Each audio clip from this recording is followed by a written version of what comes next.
Кеше видео шығарғаным тиктокка талғарға жігіттер келмегендерің дұрыс болады деп сырттан басқа жерлерден талғарда митинг көтереміз, қиратамыз, Хасанды өлтіреміз, сындырамыз деген жігіттер желдерде көрініп жатыр, былайша да естіп жатыр. Соларға келмегендерің дұрыс болады деп айттым.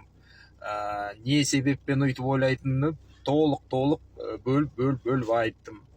Сонымен арасында бірақ осындай біраз нәрселер ашылады әлі, асықпаңдар. Бұл жершли айқын ақиқат емес әлі не болғанын деп айтқаным. Ойбой, анау елки-палки, ана комменттар оқысаң не деген. Енді бір айтайын, 70-80% халық енді рахметін айтып жатыр, қолдап жатыр. Дұрыс, жас жігіттеріміз ұрынып қалмасын, тағы да бір бәлеге түсіп қалмасын, ата-аналарың ойлаңдар деп кішкене жастар үлкендеу адамдар түсініп жатыр. Бірақ 20-30% ойбой, сен неменеге тоқтатып жатсың, біздің мықты жігіттер бара жатыр, сен артқа тартып жатсың, көтерілу керек, биту керек деп біразына жауап бердім. Сол бүгін видеоның сол нелері жауаптар, аяқ жағында бір аш бір-екі сұрақтар бар. Мынау көп сөйлейтіндерге, вообще жалпы мынау көрермендерге, қазақтарға,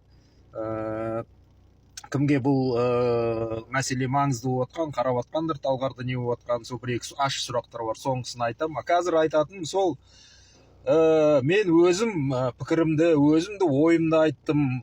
Мен ешкімді ойбай келмеңдер, ешкімді тоқтатып атқан жоқпын, аяқтан тартып атқан жоқпын. Келетін адам келе берсін. Кейбіреулер жазып жатыр ғой, келетін адам ол ашық айтпайды, келеді, істейді кетеді. Сондай істесін. Бірақ бір коммент айтайын да, бір әйел жазып жатыр, ой, сен ол митинг жасап қопару керек, оларды сындыру керек, биту керек, сен неменеге адамдарды артқа тартып атсың дейді әйел. Мен айттым, сен балаң сол жерге кетті ме? Көрініп тұр суретте, үлкендеу әйел екен.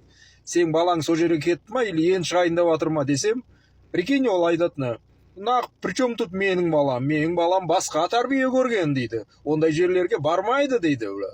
Сонда бір ақымақ қазақ балдар барып, сол жерде қазір ОМОНмен, спецназмен қырылысып, сол жерде өлу керек. Ол давай дейді екен, бізге революция керек, бізге митинг керек, бізге төңкеріс керек деп, бірақ біреулер істеу керек та, оның баласы жылы жерде отырады екен да, спокойно. Менің балам басқа тәрбие көрген дейді. Сондай адамдарға мен вообще риза болдым, вообще таң қалдым да, қалай ұялмай сондай жазып жатыр.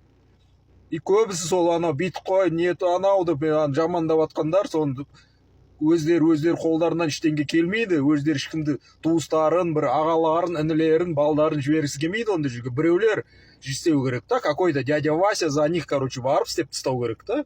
А олар жылы жерде спокойно отырады екен. Біреудің, орысша айтады, чужими руками каштаны из огня таскать дейді да, біреудің қолы күйу керек, біреудің аузы күйу керек, біреудің баласы өлу керек, а олар тыныш спокойно отыру керек. Только сырттан ана диваннан әңгіме айтып отыру керек. Бұл жерде именно полиция нелер дайын болып тұрған жерге кәдімгі қақпанға сияқты барға тағы да айтамын, сөйтіп барғаным дұрыс емес деп ойлаймын. Және екіншісі, көп комментарий болған, мен ішінде әлі біраз нәрсе ашылады, асықпаңдар деп айтқан сөздеріме, не айтпақшысың, сен сатылдың, сен анау семьяны қаралап атсың, сен оларды жақтасып атсың, сен Хасанның туысқансың, ақша алғансың, қанша берді, менсің, ойбай, не деген әңгімелер кетіп жатыр. Мен сол адамдарға айтайын да, сендер кішкене сабырлық қылып, адам танымай, адам кішкене сөзін тыңдап, анау комментарийді оқытып қарасаңдар, сразу сатылды деген, кішкене бір жаңа бір деңгейін ойлап тапсаңдар, сразу мен білгенім, басын жазайын дегенім, только сатылды деп айтпаңдар. Сатылу, біріншіден, оларға ешкім ақша бермейді да, ондай тема жоқ. Енді мен сатып алу мені оңай емес, ақша болды менде, кезінде жүрдік.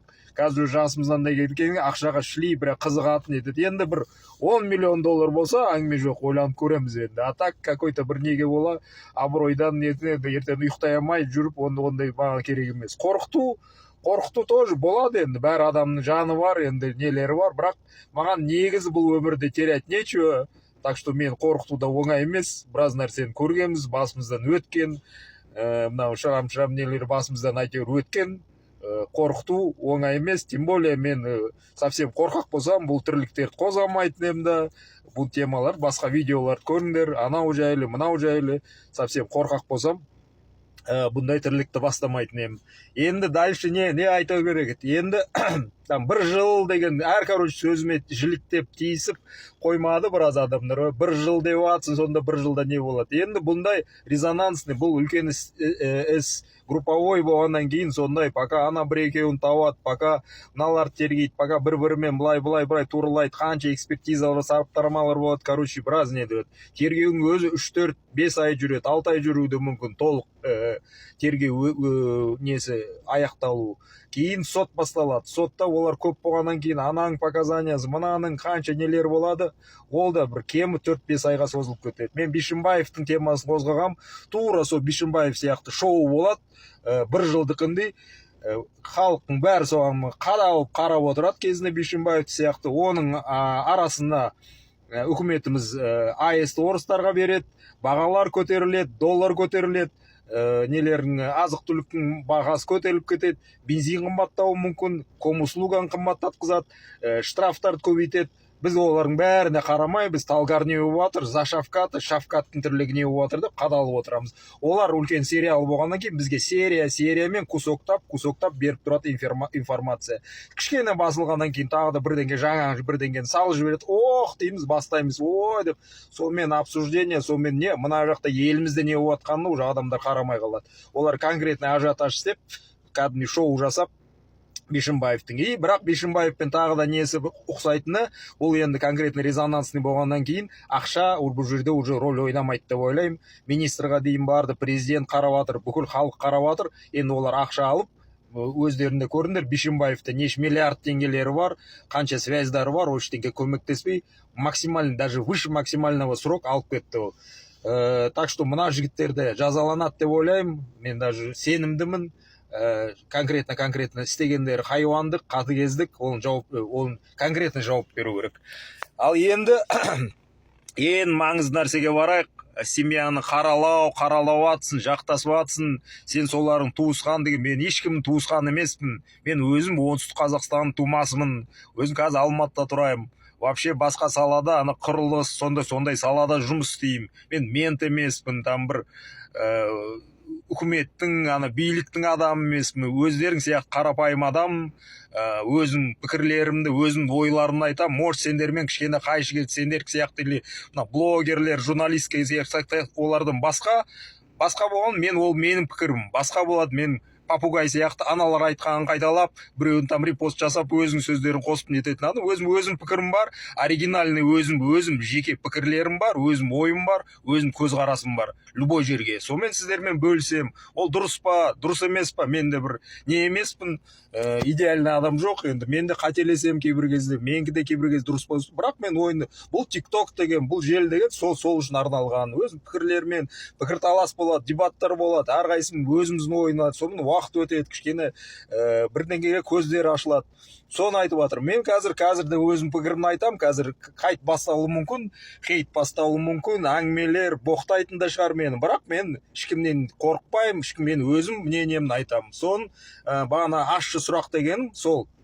Анау до конца жүргізейік, анау біраз нәрселер ашылады деген нәрсені. Енді қараңдар, біз бардық, мынау енді қайнап не өтіп жатқан кезде Талғарға бардық, көрдік, жүрдік, әкесімен, туысқанмен сөйлеспесек те сыртынан бәрін көріп неттік. Мен айтайын, боқтамаңдар, боқтасаңдар, боқтайсыңдар, бірақ мен шындықты конкретно айтам. Өзімді, ойымды, өзімді не сезіп атқан, өзім сезімді айтам. Маған әкесі, ағасы вообще ұнаған жоқ. Маған вообще жақпай қалды. Марқұм Шерзаттың әкесі мен ағасы маған вообще ұнамады. Білмеймін неден, мен қателесейін, мен дұрыс емес шығар айтып жатырмын ғой, бірақ маған вообще ұнамады олардың. Сондықтан мен сол айтып жатқаным асықпаңдар нетіп кетті. Енді сұрақ. Енді қараңдар. Мен мынау келеміз, қиратамыз, бүйтеміз деп нет жүргендерге, жігіттерге, вообще бәріне мынау қарап жүрген адамдарға, осы теманы қарап жүрген адамдарға бір сұрағым бар. Енді қараңдар.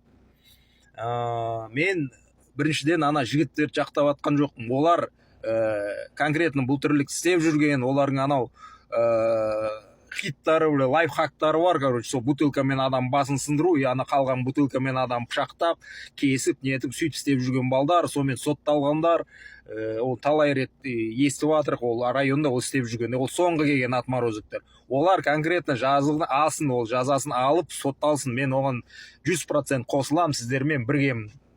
Шерзат қайтыс болған, ол қайғы, үлкен трагедия, омен де бәрімен келсем, мен оны бірдеңге аспаривать етіп, мына хайп үшін бірдеңге басқаша не емес. Мен бұл жерде көтеретін темам, сендерге сұрақ қойып атқаным, енді бір сұраққа жауап беріңдер. Мысал үшін, мен өзім мнениемді айтайын, мысал үшін деп жатырмын, ондай точно деп атқан жоқпын, енді келіссеңдер, келісесіңдер, оның бәрі шығуы да мүмкін ертең болғанда бір 2 ай, 3 айдың ішінде толық видеоларды енді бөліп шығарады. 2-3 айда көздерің анық жетсе, что ситуация былай болды. Шерзат төбелесті бастады, өзінен егесер жас өлген кісіні ұрды, боқтады. Одан кейін әкесі шықты. Әкесі баласын тоқтатып, ана кісіге, тем более магазиннің клиенті, постоянный клиент келіп жүрген.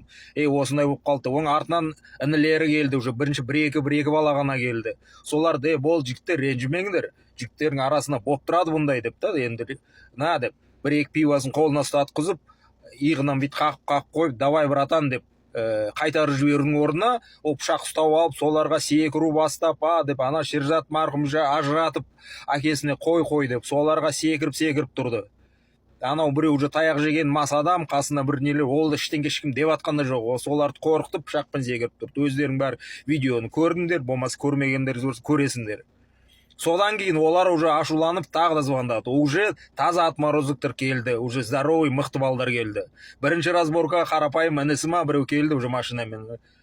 Ал кейін уже бұлар қоймағаннан кейін, Шерзаттың әкесі қоймағаннан кейін, інісін тағы да разборкаға шақырғаннан кейін, бұлар уже 3 адам болғаннан кейін, олар тағы да балдар шақырды. Мына жақта мамасы шықты, әпкесі шықты, короче, бұлар 4-5 адам болғаннан кейін, олар тағы да балдар шақырды. Уже бағана таза отморозоктар келді. Соны сол кезде тағы да тоқтатуға уақыт бар еді, мүмкіншілік бар еді.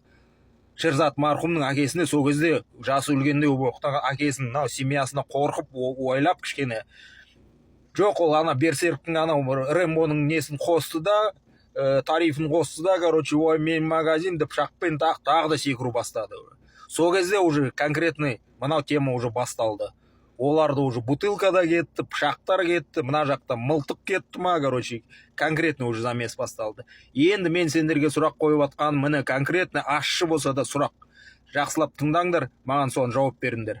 Егерде сендерің сол бүрген көздерің жетсе, что сол төбелесті бәрін сон негізі қайнатқызған былай, сол конфликт сондай неге дейін дәрежеге апарған сол әкесі болып шықса, және конкретно уже төбелес болып атқан кезінде, мен де айтып отырмын, менде өмірімде сондай болған, мені бір 10 чечен тепкілеп атқан кезде, өлтіріңдер деп тепкілеп атқан кезде, менің бір жан досым бар, Нұрлан деген, жүгіріп келіп үстіме жатып алған жау, қанша таяқ жеді. Сол кезде сол чечендердің арасында старший айтты, тоқтаңдар деді, мына жігіттің, мына астында жатқан жігіттің, короче, бұндай досы болса, бұл әлі мына не конченый, оказывается, деді, мына нормальный жігіт екен дейді, ондай достыққа ашин ешкім бара алмайды деп. Тоқтатыңдар деді да, тұрып кеттік деді да, кетіп қалды. Сондай түрлік болу керек еді сол жерде. Енді өздеріңе сұрақ қойыңдар, сондай түрлік болған болса, сол кезде Шерзат жігіттік жасап, бір өзі сол жерде төбелесіп, ағасы да задний беріп, әкесі де тығылып тұрған сендер сол көздерің жетсе, сол кезде не ойлайсыңдар? Сол кезде не дейсіңдер сендер? Сондай болса, мен қателесіп атқан шығарым да, ондай болмаған шығар деп. Бірақ мен 2-3 мына оқиға болғаннан кейін, 2-3 күннен кейін әкесін көріп тұрған кезде, бетінде бір дақ болмағаннан кейін, бір жер жырылмағаннан кейін, бір үші сап-сау болғаннан кейін, ағасы да почти сондай болғаннан кейін, мен сондай ой маған келді. Сондықтан мен көбісі жігіттерге айтып жатырмын, асықпаңдар деп та. Соны ойланып көрдіңдер. Сондай болса, сендердің ойларың, сендердің мына теманың пікірлерің, көзқарастарың ауысады ма, ауыспайды ма? Шерзат қана сол жерде төбелесті, марқұм Шерзат. Духын көрсет, рухын көрсет, 16 жасар болып, ол төбелесті, қайтқан жоқ. Сол қайтыс болды. А мыналар әлі вопрос. әлі видеолар шығады, айтып жатырмын ғой, 2-3 айдан кейін толық видеолар толың бәрін көресіңдер, сол жерде не болғанын көресіңдер. Соны көрсеңдер, соны не ойлайсыңдар? Сол маған айтыңдаршы. Сондай боп қалса, болмасын, мен қателесейін, мен дұрыс болмайын, мен соны арманым сол. Сондай болсын, Құдай сақтасын, ондай көзіміз көрмесін сол тірлікті бар ғой. Бірақ сондайды көрсек, сендер көрсеңдер, сол кезде не болады? Қандай ой болады, көзқарастарың қандай болады осы темаға? Соны айтыңдаршы маған.